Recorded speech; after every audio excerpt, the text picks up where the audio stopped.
Now, James Rhodes is a classical pianist who's on a mission to bring the sounds of Bach and Beethoven to the masses. So far this summer, he's played at the E4 Underbelly Festival in London. Next weekend, makes his debut at the Latitude Festival in Suffolk. He wants to wave goodbye to the stuffy white tie and tails pianists of the past and make things a bit more exciting. Before we find out how and talk to him, let's take a look at him performing a concert for a Sky Arts programme that's going to be broadcast next month. Here it is.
There's a lot of energy there. Yes, you stormed off at the end there, and that's a sort of, you're just so happy. I'm so happy. Sponsored by Red Bull.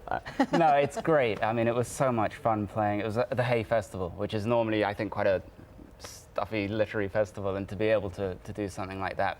Let's not forget, they bring a £120,000 piano, kind of almost chop it into the middle of a cow field with a tent around it. So it was kind of unique and a lot of fun. Yeah. Are you classically trained? I'm not really trained in anything. Not trained? No, I mean, I started kind of late for a pianist, about 14, and I stopped at 18, largely self-taught, and I stopped for 10 years when I was 18. Why?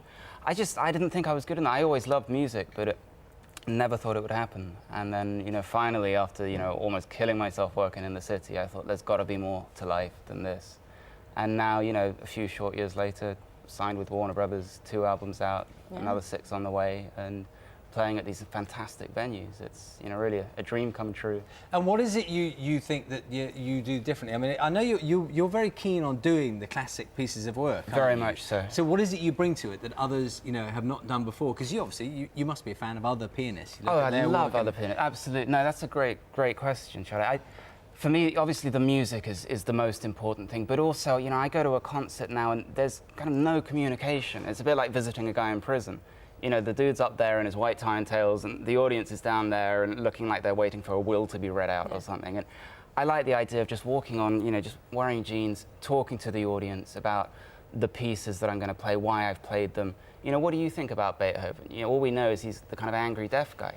But he's so much more than that, you know, almost beaten to death twice by his alcoholic father, born into a family of poverty and syphilis. You know, this guy, this giant, went through this incredible turmoil and yet created music that is as relevant today as it was 200 years ago. I think some people are maybe quite intimidated by the idea of a classical concert. I remember going to a classical concert and clapping, and somebody next to me, you don't clap in this I bit. know, right? Why? Who made up the rules? That's, you know, one of the great challenges I want to make to that whole perception is, you know, you don't have to wear a white tie, you don't have to wear, you know, you don't need to work in the city and have gone to Oxford, you don't need to be able to pronounce the names of the composers. Come, bring a hot date, sit in the back, put your arm around her, close your eyes and just enjoy the music. Well, I'm intrigued now.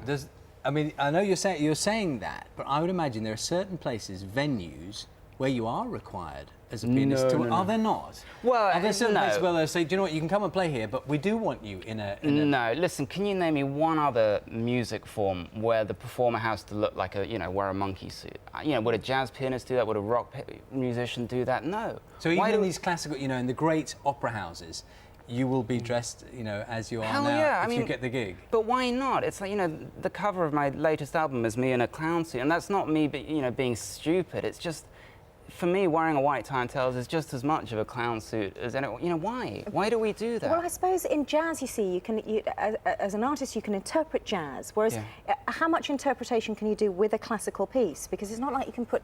How much have you written? Oh, endless. You know, my whole deal, what I love doing is, you know, talk a little bit about the composers, kind of provide some kind of storyboard, and then I just provide the soundtrack and let the audience kind of produce the movie in their heads. And I love that about it, because for different people, it'll mean different things. So And that's how you interact with the audience. You sort of put the piece in context. yeah, well, I don't want, Rhodes, most this is program what notes, the guy, it's written by an Oxford Don 50 years ago, and it's all about Beethoven's sonata form. I mean, boring. Why not talk about the fact that Bach fathered 22 children? He's not this kind of devout, mathematical, strict Lutheran. He married his cousin, who was 17 years younger than him. What a result, right? But people don't know that. And so why not talk about that? To me, it's a little more interesting, and it makes it a lot more accessible. Do you know what? There's one name that springs to mind, maybe you won't like this, when you think about pianists who've done a crossover into really popular kind of culture. Everyone knows their name. That's Liberace. Liberace, man, what a guy. I have his poster on my wall. Really? No, I don't really. No. But what do you make? What did he? Because he was a classical pianist, wasn't he? He was. I Is that think right? the most important thing for me is to clarify, this is not crossover. This is entire Beethoven sonatas, 25 minutes So long. he did a kind of watered down, he yeah, did a thing, it doesn't need entirely different diluting, thing. though. That's the point. It's so offensive to me that people feel that classical music, to reach a broader audience, has to be cut down into 3-minute chunks. It doesn't. I mean, it really doesn't. I've had people, when I played at the Roundhouse or other venues, who've never been to a classical concert before. And in a 25-minute Bach suite, you could hear a pin drop. Kids 7 years old, they're just absolutely hooked. And to me, I mean, that's what it's got to be all about. Can I see your fingers? Because I'm always peeing Yeah. fingers. Look at it. Don't touch me. No, I'm so don't. fragile. Now, come on, relax, man. We can arm wrestle if you like. This is Chaz and this is These are Dave. insured for fortunes, no doubt. Well, now I'm with Warners. I think they're looking into that, but who knows, man. I just can't get into fights anymore, so got to be careful about that. Absolutely. It's good news. Any more? No, it's a whole new interesting scene. Anymore? Can't get into fights anymore. Anyway. Well, it's weird. I often thought, a couple of years ago, if you'd said you're going to be on the BBC, I thought it would have been Crime Watch or something. So to be here on the couch with you, I mean, it's so much fun. Thank you for asking me. Lovely to see Thank you this for morning. being here, It's a James. pleasure. Thank you. Just a reminder for you, you can catch James performing at the Cheltenham Festival. That's tomorrow. And Latitude, your Latitude next weekend? On Friday's Latitude. That's it. Yeah. Lovely. Haven't got tickets for those. You can also see him in concert Sunday, the 1st of August, 8 p.m. That's on Sky Arts 2 HD. And the album as well. And The album. I think that's enough plugs, don't you? No, a few more. $7.99 on iTunes. And can I just Enough. say, hi, Mum.